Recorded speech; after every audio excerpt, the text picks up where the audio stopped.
విద్యా సంస్థలకు జరిగేటువంటి ఎంట్రన్స్ పరీక్షల్లో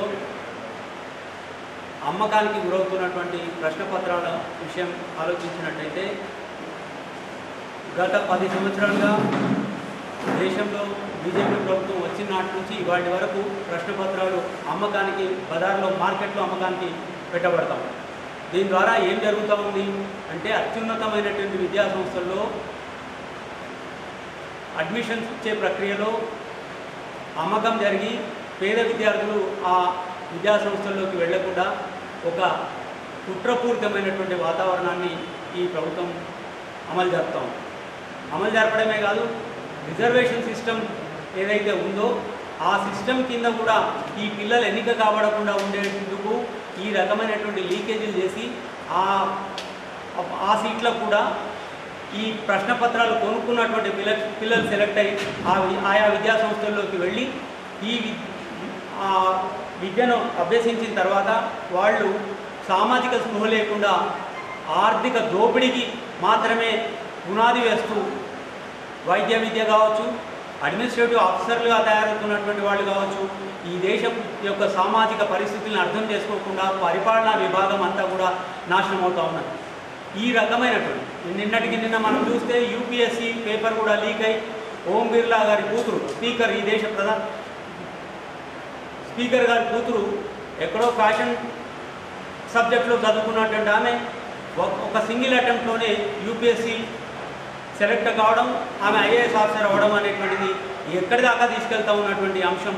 అంటే ఈ దేశంలో పేదలకు విద్య అందకుండా చేసేటువంటి ఒక కుట్రపూరితమైనటువంటి మోసపూరితమైనటువంటి పాలన ఈ దేశంలో కొనసాగుతూ ఉంటుంది. దానికి వ్యతిరేకంగా ఈ వామపక్ష విద్యార్థి సంఘాలు నిత్యం పోరాటం సాగుతూ ఉన్నాయి. ఆ పోరాటాల్లో ముందు ఉన్నటువంటి సంస్థ యుఎస్ఎఫ్ఐ. ఆ యుఎస్ఎఫ్ఐలోకి ఇవాళ నిజామాబాద్ పట్టణంలో ఉన్నటువంటి వామపక్ష ఆలోచన కలిగినటువంటి విద్యార్థి సంఘాల గతంలో పనిచేసినటువంటి విద్యార్థి సంఘాల నాయకులందరూ కూడా ఇవాళ మళ్ళీ యుఎస్ఎఫ్ఐ వైపు చూస్తూ ఆ విద్యార్థి సంఘంలో మేము పనిచేయదలుచుకున్నాం, విద్యార్థి సంఘంగా ఆ సంఘము ఇలాంటి కుట్రపూరితమైనటువంటి వాతావరణానికి వ్యతిరేకంగా పోరాడేటువంటి సమరశీల పోరాటాలు తీసుకుంటుంది. కాబట్టి మేమందరం కూడా అందులో భాగస్వామ్యం కావదలుచుకున్నామని చెప్పి ఇవాళ నిజామాబాద్ పట్టణంలో ఈ పిల్లలందరూ కూడా యుఎస్ఎఫ్ఐలో జాయిన్ అవ్వడం అభినందనీయమైనటువంటి అంశం. ఆ రకంగా ఇతర జిల్లాల్లో కూడా దేశవ్యాప్తంగా ఈ రకమైనటువంటి మార్పు కనుక వస్తే ఈ దేశంలో జరుగుతున్నటువంటి విద్యా దోపిడీని, విద్య పైన జరుగుతున్నటువంటి కుట్రల్ని ఆపడానికి వీలవుతుందని భావిస్తా ఉన్నా. Thank you.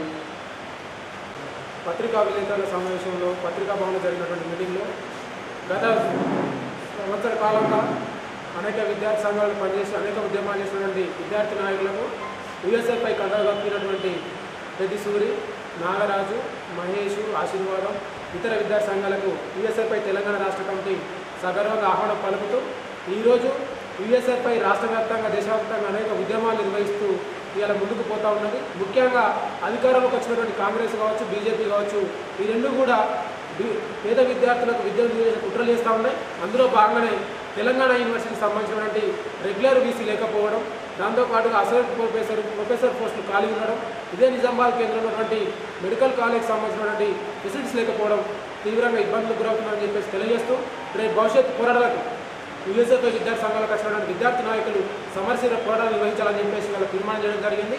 దాంతోపాటుగా నూతన కమిటీని కూడా ఇవాళ ఏర్పాటు చేయడం జరిగింది. యుఎస్ఎఫ్ఐ జిల్లా కార్యదర్శిగా పెద్ది సూరిని, జిల్లా అధ్యక్షుడిగా సంజయ్ తాలారని, ఇతర ఆఫీస్ బేరుగా నాగరాజు, మహేష్, ఆశీర్వాదం, మారుతి, ఇతర నాయకులను కూడా ఇలా కమిటీ ప్రకటించడం జరిగింది. కాబట్టి భవిష్యత్తు పోరాటాలకు ఈ కమిటీ పునాదిగా పోతుందని చెప్పేసి మీ సందర్భంగా తెలియజేస్తున్నాం. ఇక్కడ ఉన్నటువంటి అధికార యంత్రాంగం, తర్వాత స్థానిక ప్రజాప్రతినిధులు కూడా కనువిప్పు చేసుకొని ఇవాళ విద్యార్థి ఉద్యమాలకు తలకి వారి డిమాండ్ నెరవేర్చాలని చెప్పేసి డిమాండ్ చేస్తూ నా పేరు తిరుపతి, యుఎస్ఎఫ్ఐ రాష్ట్ర కార్యదర్శి.